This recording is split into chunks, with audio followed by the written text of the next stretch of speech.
दोनों दुखी पति पत्नी का क्लेश कट जाएगा और बुढ़ापा हंसी खुशी से बीत जाएगा। शी से ऐसा विचार कर गांव के मुखिया को लेकर कई ग्राम निवासी सज्जन पंडित जी के घर गए और उन्हें दोनों करामाती योगियों की मिट्टी से बनाए सजीव बालक की कथा सुनाई तथा पंडित मधुनामा वो उसकी पत्नी गंगा को साथ लेकर वह लोग मछेंद्रनाथ व गोरखनाथ के पास पहुंचे। मधुनामा पंडित मछेंद्रनाथ से हाथ जोड़कर बोले, योगीराज, हम दोनों पति पत्नी ब्राह्मण जाति के हैं और बिना संतान के बुढ़ापा अंधकारपूर्ण है। अगर आप इस मिट्टी से बने सजीव बालक को हमें पालने के लिए देने की कृपा करें तो हमारा घर शोभायमान हो जाएगा। गांव के मुखिया ने भी सिफारिश की, योगीराज, ये हमारे पुरोहित जी अपने सद्गुणों के कारण हम सब गाँव वासियों के दिलों के राजा हैं।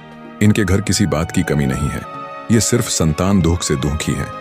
इन्हें इस सुंदर खिलौने जैसे बालक को देकर संतान दुख से छुटकारा दिला दे। गांव निवासियों के मुखिया की बात सुन मछेंद्रनाथ बोले, पंडित पंडितानी के दुख में मेरी सहानुभूति है, परंतु इस बालक का ये लालन पालन ठीक प्रकार से कर भी सकेंगे या नहीं? मधुनामा पंडित और उनकी पत्नी गंगा एक साथ बोले, कर क्यों नहीं सकेंगे? हमें जब बालक की इच्छा है तो इस सुंदर बालक का पालन पोषण जी जान के साथ करेंगे। योगी मछेंद्रनाथ बोले, सो तो ठीक है, परंतु इसे कोई मामूली मिट्टी से बना बालक मत समझो। ये बालक कर भंजननाथ का अवतार है जो देवताओं का अंश है और अब इसका नाम हमने गहनीनाथ रखा है। इसे भगवान शंकर का अवतार ही समझना। इनसे तुम्हारा घर व कुल पवित्र हो जाएगा। ये बालक बड़ा होने पर जगत विख्यात प्रसिद्ध योगेश्वर होगा। इसके गुरु का नाम निवृत्तिनाथ होगा जो इसे विद्यावान बनाएंगे। जाओ, इसे ले जाओ और सावधानी पूर्वक इसका लालन पालन करो। इतना कहकर गुरु मछेंद्रनाथ ने गंगा के ऊपर अभिमंत्रित भस्मी छिड़की, जिसके द्वारा गंगा का ममत्व जाग उठा और उसके स्तनों में दूध उत्पन्न हो गया। उसने तुरंत ही बालक गहनीनाथ को स्तनपान कराया और गुरु मछेंद्रनाथ से बोली, योगीराज, आप निश्चिंत रहें।